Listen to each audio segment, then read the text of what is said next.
la parole de Dieu qui est la Bible. Voici ce que la parole de Dieu, la Bible, déclare. Voici ce qui est écrit dans le livre de Genèse. Puis Dieu dit, faisons l'homme à notre image, selon notre ressemblance. Dieu créa l'homme à son image. Il le créa à l'image de Dieu. Il créa l'homme et la femme. Dieu les bénit et Dieu leur dit, soyez féconds. Multipliez-vous, remplissez la terre et assujettissez-la. Et dominez sur les poissons de la mer, sur les oiseaux du ciel et sur tout animal qui se meut sur la terre. Et l'Éternel Dieu dit, il n'est pas bon que l'homme soit seul. Je lui ferai une aide semblable à lui.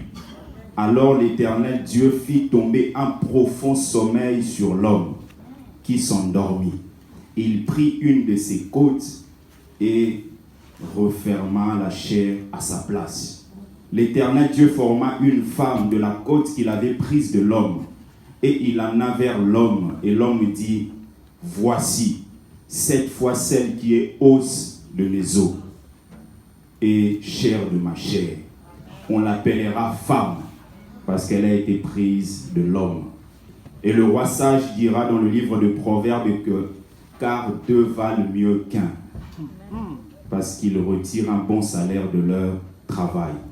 Car s'il tombe, l'un relève son compagnon, mais malheur à celui qui est seul et qui tombe sans avoir un second pour le relever. De même, si deux couchent ensemble, ils auront chaud, mais celui qui est seul, comment aurait-il chaud? Et si quelqu'un est plus fort qu'un seul, les deux peuvent lui résister, et la corde à 3 fils ne se rompt pas facilement. Jésus renchérit en ces termes, c'est pourquoi l'homme quittera son père et sa mère et s'attachera à sa femme, et les deux deviendront une seule chair. Ainsi, ils ne sont plus deux, mais ils sont une seule chair. Que l'homme donc ne sépare pas ce que Dieu a joint.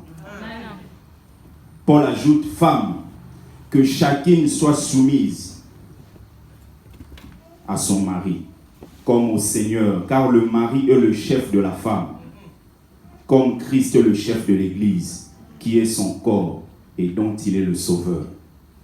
Marie, que chacun aime sa femme, comme Christ a aimé l'Église et s'est livré pour elle.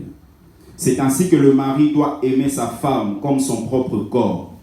Celui qui aime sa femme s'aime lui-même. Puis l'auteur de l'Épître aux Hébreux conclut en ces mots, que le mariage soit honoré de tous et le lit conjugal exempt de souillure. Notons pour terminer que toutes ces paroles qui viennent d'être prononcées constituent la volonté de Dieu, car elles caractérisent sa pensée globale sur le mariage.